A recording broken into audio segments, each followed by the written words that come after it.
Hi everyone, this is Shannon coming to you from Afghanistan with part 5 of my 10-part series, Shannon Blitzes OCD, where I talk about my strategy to overcome OCD and share a few of my helpful techniques. So first, in review and for repetition's sake, remember what I talked about, changing your perspective about OCD and having a warrior attitude. Remember my 4 pillars for recovery: a desire to get better, a belief that it is possible to get better, which I called hope. Third, motivation as to why you want to get to a place where OCD does not adversely affect your life. And fourth, a strategy. Okay, strategy. You don't have to be perfect at implementing the strategy. Just try your best. Second, treat OCD as an entity other than yourself, something trying to destroy you and your family. Remember, I am not OCD. OCD is not me. OCD does not define me. Third, identify the thoughts that we suspect might be caused by OCD and then attribute them to that disorder, OCD. Fourth, and the subject of today's chat, allow the thoughts to be in your mind. Do not try to resist them. Do not try to replace them. And fifth, resist giving in to those compulsions at all costs. Okay, the 4th ground rule, allow the thought to be in your mind. Do not resist it. Do not replace it.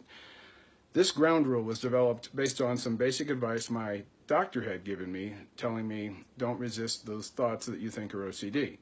Well, that was telling me what not to do, but I'm looking for action, so my action was allow the thought to be in my mind. I'm not going to resist it. I'm not going to replace it. Initially, I was giving more attention to just resisting giving into the compulsions, just trying to sit through anxiety. Well, I could do that up until I broke. The thoughts never lost intensity. So I started paying more attention to the thought. Allow the thought to be in my mind. What this means is I was indifferent. I didn't care whether the thought, no matter how gross, how disgusting, how disturbing the thoughts were, I let them be there. I didn't try to resist them. I didn't try to replace them. If you think about this, draw a box outside your head. When the thoughts come, you take them and say, I think that this might be OCD. I'm going to put this thought right here in this box. I'll let it be there. I'll let it play. Just like you turn on a TV in a room and you're not watching TV, you're just going about your own business. I gave the thoughts 0 value. That allowed me to let them be there. Letting them be there, and I would tell myself this, letting them be there didn't mean I liked them, didn't mean I wanted them, didn't mean I accepted them for being true.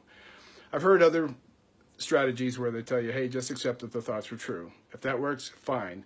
For me, my morale was so low, I didn't want to think of myself as a pedophile or a murderer. You get my drift. So I allowed them to be there by being indifferent.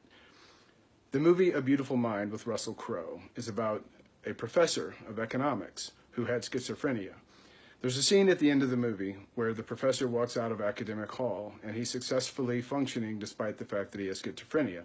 Well, the 3 fictional characters that were in his mind due to schizophrenia were standing there just not trying to interact with him, just sort of bored looking at him, and he didn't interact with them. He let them be there. I told my wife when I saw that scene, I go, that's how I did it. I'm not trying to equate schizophrenia with OCD.